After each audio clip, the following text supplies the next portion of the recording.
शेख साहब को पहले चीफ एडमिनिस्ट्रेटिव ऑफिसर बनाया गया जम्मू कश्मीर का, और फिर हिंदुस्तान के साथ जुड़े तो तब हलाल था इलेक्शन।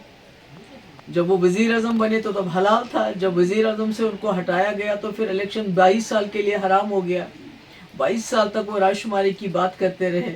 उसके बाद 75 में वजीर आजम से वजीर आला बन गए, फिर इलेक्शन हलाल हो गया उनके लिए।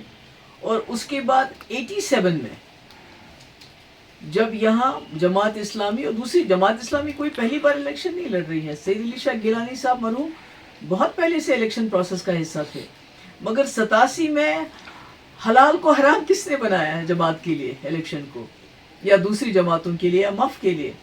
तो जब 87 में नेशनल कॉन्फ्रेंस ने धांधलियाँ की इलेक्शन में, क्योंकि वो नहीं चाहते थे कोई तीसरा फोर्स सामने आ जाए, क्योंकि कांग्रेस को उन्होंने अपने साथ मिलाया। तो जब तीसरा फोर्स सामने आया माफ की शक्ल में, तो उन्होंने धांधलियाँ की, जिसकी वजह से जितनी भी और जमातें पॉलिटिकल प्रोसेस का हिस्सा बनना चाहती थी, उनके लिए उन्होंने इलेक्शन के दरवाजे हमेशा के लिए बंद कर दिए। और तब से ये जो हलाल हराम का सिलसिला तो इन्हीं का शुरू किया गया। 22 साल तो ये लोग इलेक्शन में हिस्सा ही नहीं ले रहे थे। कह रहे थे हमने रायशुमारी करानी है, हमने जम्मू कश्मीर को आज़ाद करना है, हमने पाकिस्तान के साथ जाना है, और इलेक्शन लड़ना हराम है। तो मुझे बड़ा अफसोस है कि अगर जमात इस्लामी इलेक्शन लड़ना चाहती है, बहुत अच्छी बात है। जमहूरियत ख्यालात की जंग है, और इसमें जब जो चाहे आ सकता है। और उनको, मैं तो सरकार से ये भी कहती हूँ, उनका बैन हटाया जाना चाहिए।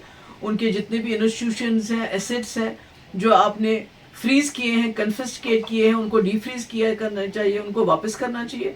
तो ये बड़ा अफसोस वाला बयान है ये हलाल हराम इलेक्शन को के बारे में कहना। तो मुझे लगता है ये नेशनल कॉन्फ्रेंस का ही है, उन्हीं का है ये कॉल रहा है कि जब उनको कुर्सी मिलती है तो इलेक्शन हलाल हो जाते हैं, जब कुर्सी छूट जाती है तो इलेक्शन हराम हो जाते हैं।